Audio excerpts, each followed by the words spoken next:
Hello வணக்கங்க. இப்போ நம்ம எங்கே இருக்கோம்னு பார்த்தீங்கன்னா சென்னை கூடுவாஞ்சேரியில் கிரீன்லேண்ட் நர்சரி கார்டன் இருக்குது பார்த்தீங்களா, அவங்களோட தோட்டத்துக்கு தான் வந்திருக்கோம். பார்த்துக்கோங்க, இங்கே வந்த இடத்துல பார்த்தீங்கன்னா இங்கே பாருங்கள் கொத்து கொத்தா இது என்ன காயின்னு உங்களுக்கு தெரியுதா? முள்ளு. இங்கே பாருங்கள், பார்த்தீங்களா ஜெர்ரி பழம்னு சொல்லுவோம் பார்த்தீங்களா, அது நிறைய பேர் கலாக்காயின்னு சொல்லுவாங்க. இது நான் நல்ல காயோடு தான் பார்த்துருக்கேன். பார்த்துக்கோங்க, இதுதான் காய் ஆக்சுவலி. சரியா, பழம் பழுத்துருச்சின்னு நினச்சிக்கோங்களா, இப்படி கருப்பாக மாறிடுது. இதை நான் ஃபஸ்ட் டைமாக நான் இங்கே தான் பார்த்தேன். இங்கே பாருங்கள், பார்த்தீங்களா, கலாக்காய் சொல்லுவாங்க, ஜெரின்னு சொல்லுவாங்க. அதாவது நம்ம ஐஸ்கிரீமுக்கு மேலாம் ஒரு ஜெரி பழம் வைப்பாங்க தெரியுமா, அது இதை தான் வைப்பாங்க. பார்த்துக்கோங்க, கருப்பு பழத்தை டேஸ்ட் பண்ணி பார்க்கலாமா? இது பார்த்தீங்களா, நல்ல காய்,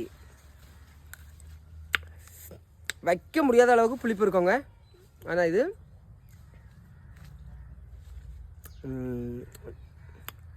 அப்படியே ஆப்போசிட்டாக இருக்கும், சூப்பராக.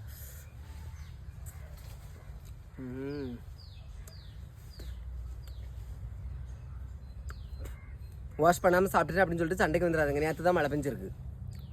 சிம்ரன் போல ஸ்டைலாக பொண்ணு இருக்கிறாள் பாருங்க. பழம் உங்களுக்கு கரெக்டாக தெரியுதா? இவ்வளோ பழம் என்ன செஞ்சுருக்கேன், பறிச்சிருக்கேன். ஓகேவா? உங்கள் ஊரில் இந்த ஜெரி பழத்துக்கு கலாக்காய்க்கெல்லாம் நீங்கள் வேறு என்ன நேம் சொல்லுங்கிறத மறக்காமல் கமெண்ட்டில் சொல்லுங்கள். ஓகே, அப்படி லைக் பண்ணுங்கள். தேங்க்யூ.